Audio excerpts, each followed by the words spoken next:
flying iron sheet caused by strong winds experienced at the coast.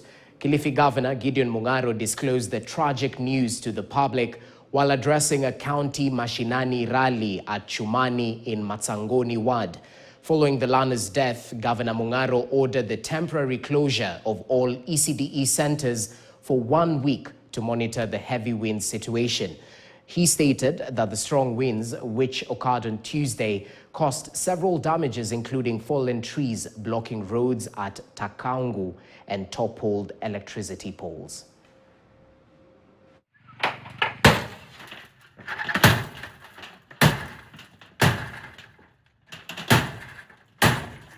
Si upepo wa kawaida, ni upepo ambao umekuja na nguvu sana mpaka ikabidi ukang'oa hii mabati. Ni miaka mingi hii hakuja kuwa na kitu kama hiki, manake jumba lenyewe lilijengwa mwaka wa 62 na bado hakuja kuwa na kitu kama hicho cha kuwa ling'oke mabati. Saa hii tumekuwa na ajali hii mambo ya upepo. Kuna miti ya stima imeanguka, lakini pale Mariakani ECDE moja imetoka mabati, imeua mtoto mmoja, 4 wako seriously injured. Wacha kuanzia Jumatatu, leo ni juma ngapi? Leo ni Jumanne. Kuanzia kesho shule zote za ECDE, kila mtandao mtakaweza kutumia zifungwe mpaka wiki ijayo, kwa sababu na watoto wasiruhusiwe kukaa karibu na mashule. Moving on, Kilifi County residents have been urged to exercise caution and avoid engaging in marine activities and any other ocean-related activities as the region experiences powerful winds along its coastline due to Storm Iali. Addressing the press, Kilifi North Deputy County Commissioner Samuel Mutisia advised residents to stay away from the beaches and avoid seeking shade from old trees in the area that could easily fall as a result of the strong winds.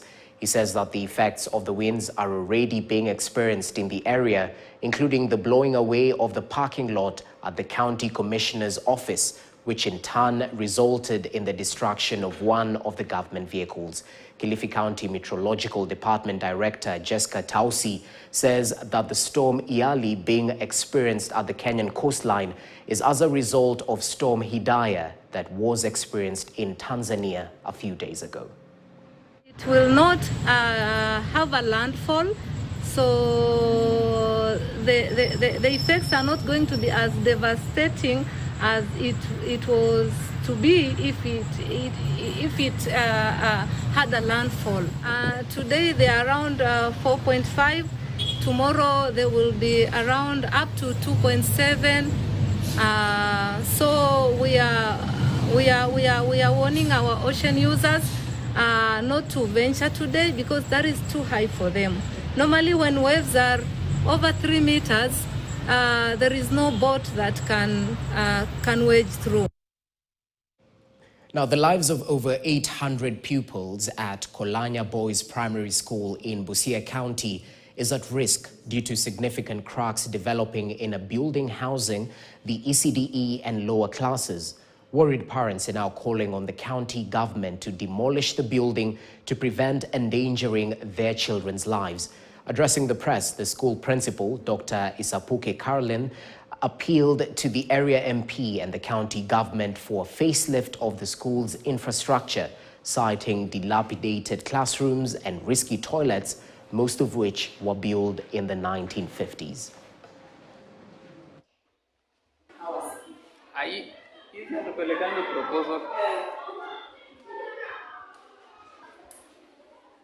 Nilipofika shuleni humo, japo niliona ya kwamba ni shule kubwa, lakini mijengo yake ni ile mijengo ya kitambo sana. These are the structures built at the start of this school, that is in 1953. Meaning that most of these structures were built by the sponsors, that's the Salvation Army.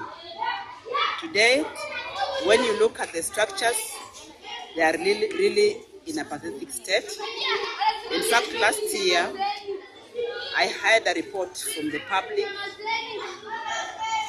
health declaring that most of the structures should not be in use. The reason is that